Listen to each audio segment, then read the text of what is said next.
They are contaminated. Put those apes down.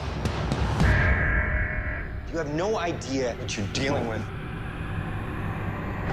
They're not people, you know.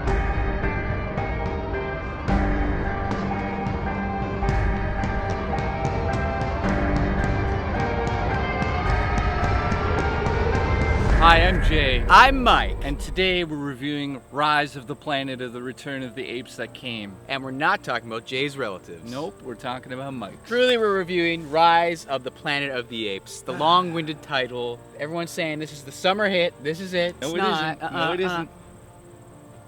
Oh, yeah. Ole! Ole!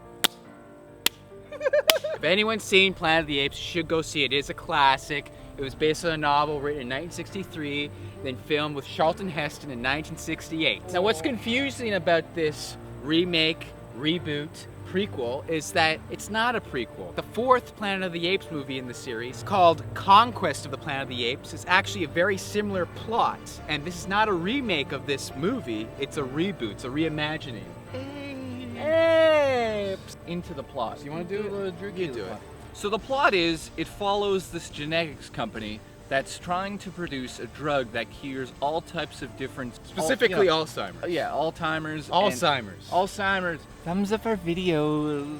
Wait a second, we have something here that goes beyond. It actually makes people more intelligent. They're testing the apes out. We can't give too much away at this point. Well, we get a little bit more away. It's starring James Franco. Franco! John Lithgow's in this as his father. One day, James Franco, his assistant, is instructed to basically put down all the apes because all apes are contaminated because they failed at making their serum or whatever you want to call it. This ape literally goes ape and he goes into a conference room and he attacks. It's a chick, by the way. Yeah, it's a chick ape. She becomes too smart and too violent. Then they soon find out that she's protecting her young baby ape that no one knew about. Let me get into it fast and hard.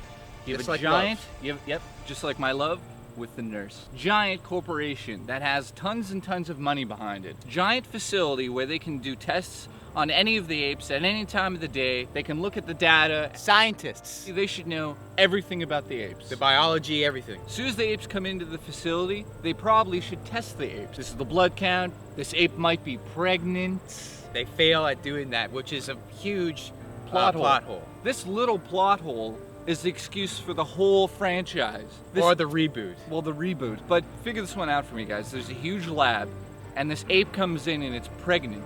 And somehow they overlook this. It freaks out, and they end up killing all of the apes in the facility, except they find one baby ape inside the cell of that main ape. And you're thinking, how did they overlook that? And then James Franco turns into the father of the ape. Because his assistant doesn't want to kill him and James Franco doesn't want to kill him. Get real. Takes him home. His dad names him Caesar. He starts using the serum on his father and it starts working. Issue is that humans, they don't have a strong immune system like apes do. So the apes can take the medicine, but humans can't, right? That's when the story actually starts to get interesting. When you start to learn about this, you start to see the apes sort of develop more into human. That's where this is entertaining. Right. Everything else around it, horrible. What it does really well is that it makes you cheer for a CGI ape. By the end, you actually want the ape to win. You want them to take over. Caesar's played by Andy Serkis, as you know.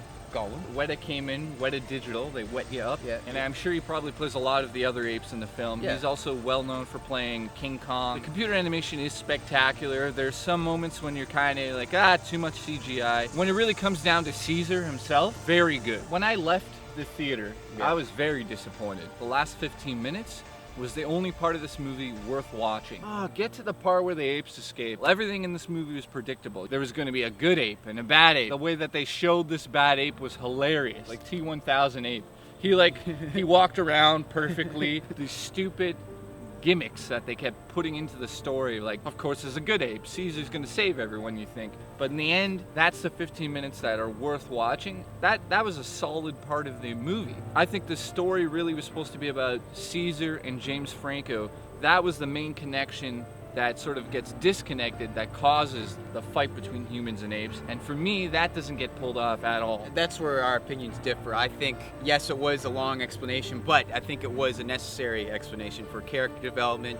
And I think if they didn't have, the hour and a half of showing how this happened, that the last 10 to 15 minutes wouldn't matter. It wouldn't be as good as it was. I wouldn't say it's predictable because, you know, it's a reboot of the origin story. It's called Rise of the Planet of the Apes. We know they're going to rise and take over. Yeah, I'm talking about small little devices, plot devices in the story that are predictable. There's just silly characters set up on the way. The fact that apes are taking over is silly in itself, so it's hard to translate that as a serious, dramatic thing. I still think they didn't inject enough seriousness into the story. The bottom line is people are calling this the best movie of the summer, the summer movie. This is not true. X-Men First Class is much superior than this movie. What do you give this movie out of 10? Is this the summer hit that everyone's been talking about? Absolutely My not. arm's gonna fall off. This is a bad summer, by the way. Let me give you guys an example really quickly of a summer blockbuster movie that comes out and has a lot of CGI and it's done well. Jurassic Park, E.T. Never heard of it. So my point being is, this is not one of those films. I give this film a 6 out of 10, and I think James Franco is like watching wet cardboard walk around the screen. He has no emotion in his face the whole film. Ryan Gosling should have been the main character in this, or they should have had a female character. Matt Damon! Not James Franco. Like, have you seen the Oscars last year?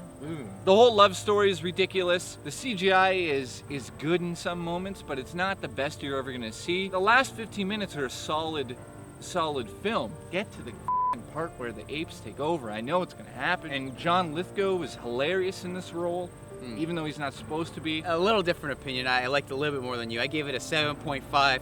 Yes, James Franco is not an amazing actor, and he's not amazing in this, but you gotta remember, he is a supporting actor in this. Really, the star is Caesar. He is the protagonist, right? It's in his point of view after a while. I really think that this film needed the build-up in order to understand the last 15 minutes. How did these apes get like this? It's definitely not the summer movie that everyone's saying, but it's still worth seeing. It is very entertaining. So I give it a solid 7.5 out of 10. Did you hear that?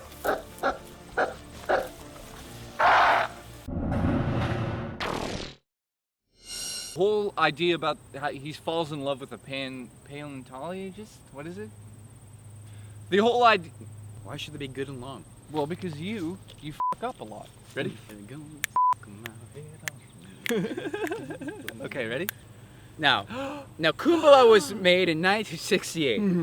It's pretty hard to take. Cicadas! So the CGI is done by Weta. Cicada, I'll kill your fucking family. Dick right off. Yeah. But then, thumbs up our videos. Apes!